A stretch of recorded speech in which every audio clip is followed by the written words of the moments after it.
July. My barber told me it was the last time I was there. And sometime shortly after that, we had an opportunity, or we thought we had an opportunity, to get another building, the one across the street. And so things began to change a little bit. And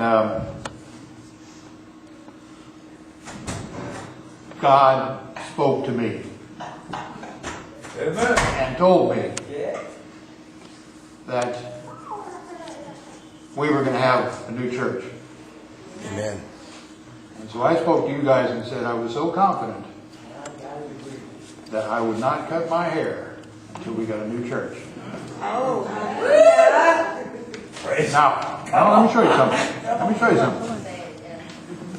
In the meantime, I have gone through some. You guys remember, I've been sick for a long time. And first of all, we were praying that whatever that sickness was, we'd take authority over it. Well, we come to find out that the sickness was not really me. The sickness was a symbol, was a sign, was something that we had to face as a body. And when the body stepped forward and began to pray for the spiritual battle rather than the physical battle, things began to change. Okay? But in the meantime, I have what's called, well, first of all, the last diagnosis is called a psoriatic arthritis. First of all, I was treated for a year for rheumatoid arthritis, and which is a totally different type of, it's an immune system problem, but it was kind of off the mark. So about a year ago, I guess, I was diagnosed finally with this what's called psoriatic arthritis. And the drugs that they gave me for it are chemotherapy drugs. And I didn't get any better. The chemotherapy drugs began to drive my immune system farther down and farther down and farther down. Until one day I could not get out of bed.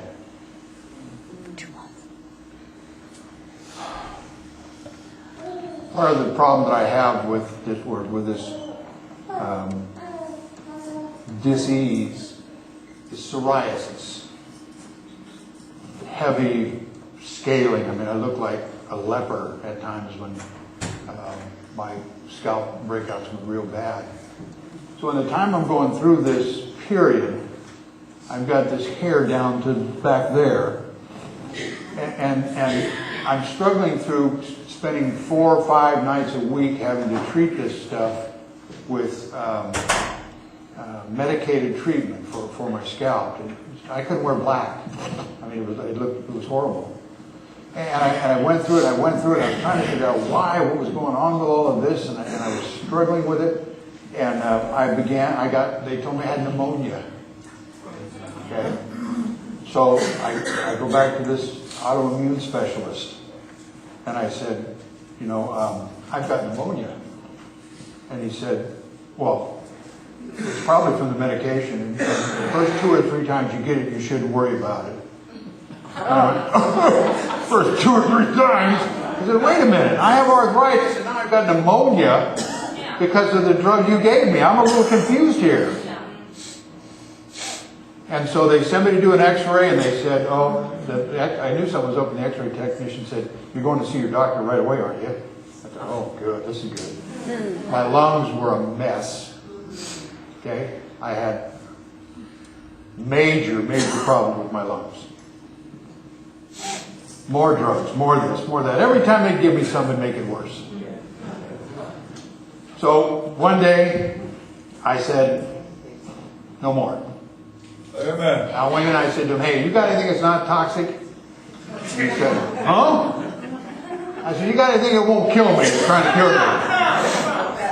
You got anything? Well, no, really we don't. I said, no, wait a minute. I can either be sore from arthritis or die from the drugs you're giving me. And I said, no more, that's it. And I stopped taking everything they gave me. I'm working on some natural ways to do this. One of the things that kept playing through my mind is, why am I struggling? If this is of God, this thing I'm doing with the hair and the pledge and the Nazarite vow and everything, and it troubled me. It was beginning to bother me. And I'm looking at it, and last week, Pastor Nick, was out here in front. And I walked by him and asked me how I was doing. I said I was really doing pretty bad. I was spending, it was just a hassle. I was sore, my head hurt from all this. And I told him I thought about getting a haircut. And he said, "Oh, you're going to break your vow to the Lord." Boy, convicted? I mean, wow. And he did, drilled me. And so I was walking this way, and I looked across the street, and I saw the building we were talking about. Come on, Pastor. And I looked at the building, and God said, I didn't say I was going to give you a building. I said, what? He said, I said I'd give you a new church.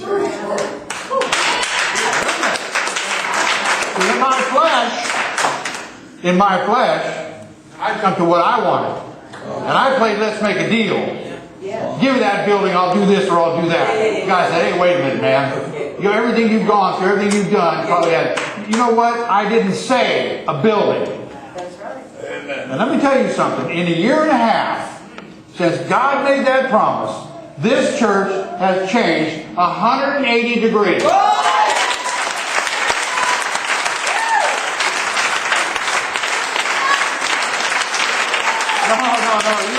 Listen.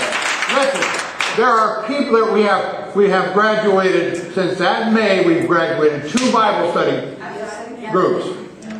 Okay, listen. I don't have to come here at when the chickens are still sleeping to set up the equipment.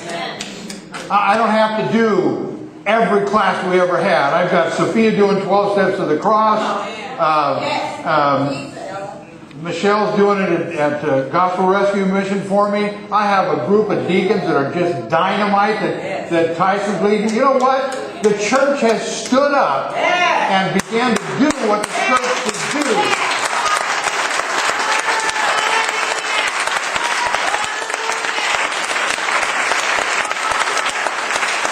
And when I got this. I went back and did a chest x-ray. She said when you finally feel the end of it, I was sicker than a dog, coughed for 2 months, 3 months. I mean, I was bad. And I went back in and I did an x-ray Monday or Tuesday, and I think it was Friday I went to the doctor, and she said, well, your x-rays are clear. She said it in a way... No, wait a minute. Let me tell you something. She said it in a way that kind of... I said, well, yeah. And she said, no, you don't understand. Most of the time, this drug that they gave you causes scar tissue. Then your lungs never repair themselves. She said, I have 2 people out of X number that I'm treating right now today that are on oxygen because they can't breathe from the effects of this drug. She said, I do not understand how your lungs are clear.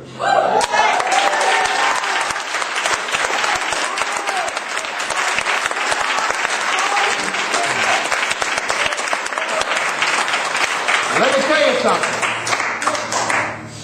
I made a fleshly mistake. Now, I may have done it for the right reasons, but I have paid severely for my inability to listen to that voice of God in my life. Amen. I'm looking for a stained glass cathedral. See? I'm looking for a big building somewhere where I can be Pastor Dave, you know? Guess what? God said, I brought you here for a reason. And it wasn't, you left the big church. I left the church with 12,000 people in it. And he said, set me here. Put me down right here, planted me right here 7 years ago.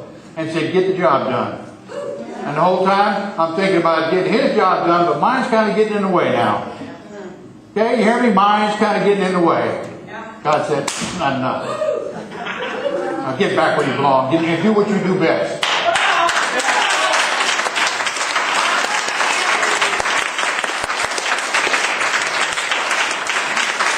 We are here to raise leaders. We are here to raise up an army of believers.